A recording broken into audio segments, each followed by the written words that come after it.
দক্ষিণের আরো দুই বড় পুজো, একটি সমাজসেবী সংঘ, আরেকটি ভবানীপুর অবসর। সম্পূর্ণ ভিন্ন আঙ্গিকের দুই থিম ভাবনায় দর্শকদের মন জয় করতে তৈরি দুজনেই।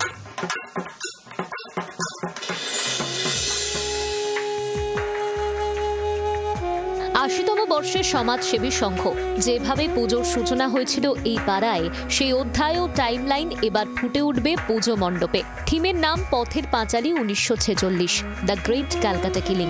সেই সময় এই পাড়ার লোকেরা রাস্তায় নেমে উভয় সম্প্রদায়ের মানুষকে রক্ষা করেছেন। লীলা রায়, শরৎ বসু সহ একাধিক প্রভাবশালী বাঙালি সেই সময় এই পাড়ায় আসেন, সমাজসেবীর সদস্যদের সঙ্গে সাক্ষাৎ করেন। সাম্প্রদায়িক সম্প্রীতি রক্ষার্থে দুর্গাপুজো শুরু করার পরামর্শ দেন তারা। সেই সময় সমাজসেবী সংঘ নাম দিয়ে শুরু হয় দুর্গাপুজো।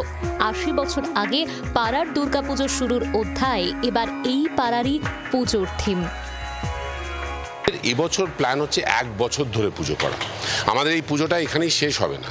পুজোর পরে এই যে ইনস্টলেশনগুলো আমরা লাগাচ্ছি, এগুলো আমাদের পুজোর গল্প। সেই গল্প আমাদের সেই প্রথম পুজো যখন শুরু হয়েছিল তার যা প্রেক্ষাপট ছিল তার অনেকটাই এখানে তুলে ধরা হচ্ছে। ৭৫তম বর্ষে ভবানীপুর অবসর ক্লাবের থিম গোড়ার কথা। যান্ত্রিক জীবনে গতি এসেছে, শিথিল হয়েছে পারিবারিক বন্ধন। যাদের উপর ভিত্তি করে আমাদের জন্ম বা বেড়ে ওঠা, তাদেরই দ্রুত ভুলছে আধুনিক প্রজন্ম। অথচ গোড়াকে অস্বীকার করে বেড়ে ওঠা অসম্ভব। এবার সেই গোড়ার কথা রচনা করছেন শিল্পী বিমল সামন্ত। সঙ্গে গভীর এবং নিবিড় বন্ধনের ভাবনা প্রতিমার মাধ্যমে তুলে ধরেছেন শিল্পী সনাতন পাল।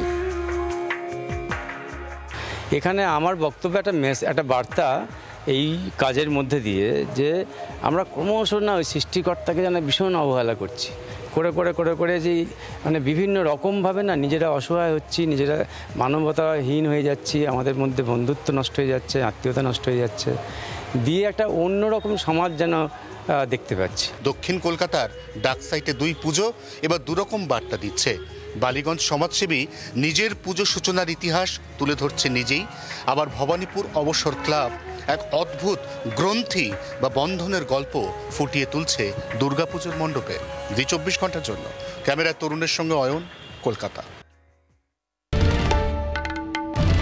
বাংলার আওয়াজ, বাঙালির আবেগ, জি ২৪ ঘন্টা।